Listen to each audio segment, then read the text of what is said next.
with you. I know it's midnight, but so this I can't sleep.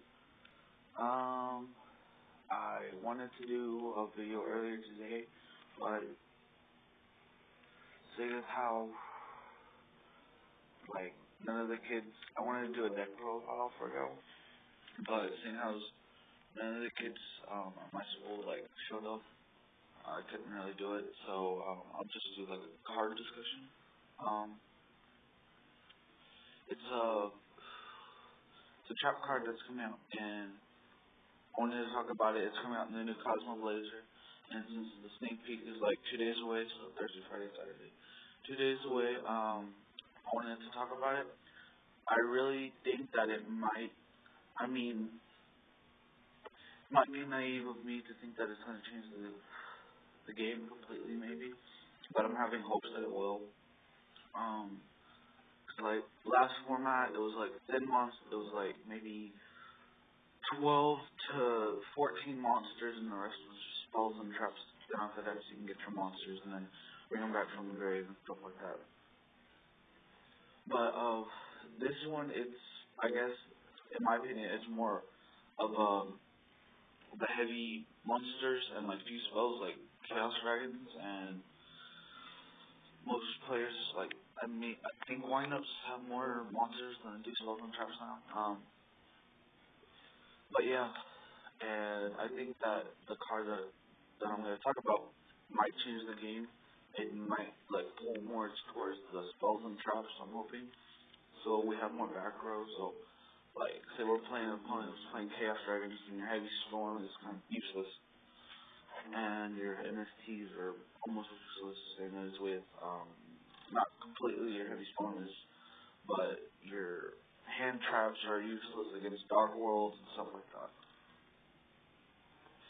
So the card I wanted to talk about is called Breakthrough. I think that I'm gonna try to pick me up at least two at the sneak peek. Um,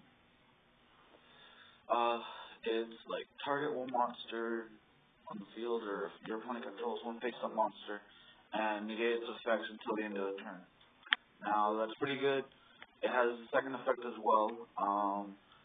During your turn, besides the turn you activated this, you can banish this card to target one face-up monster your opponent controls and negate its effect until the end phase.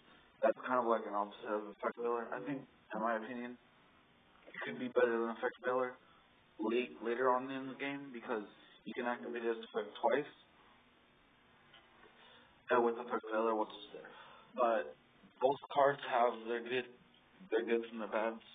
The trap card, of course, it's vulnerable to cards like Will Decree and Trap Stun and Trap Jammer and Seven Tools of Event and stuff like that. Whereas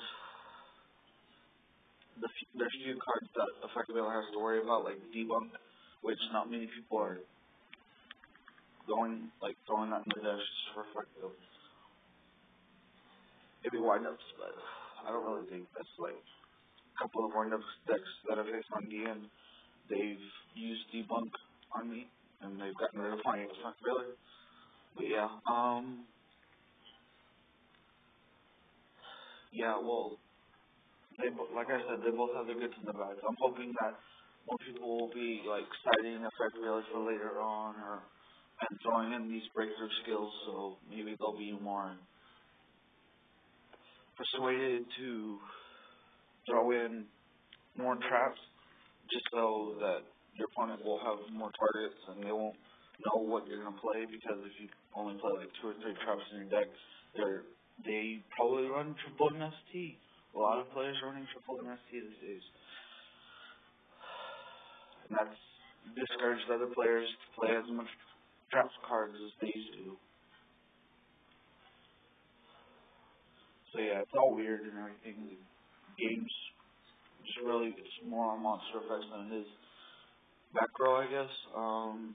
Besides like Chain Burn and not Final Countdown decks, but like Chain Burn and Chain Draw with the Exodia in it, but stuff like that.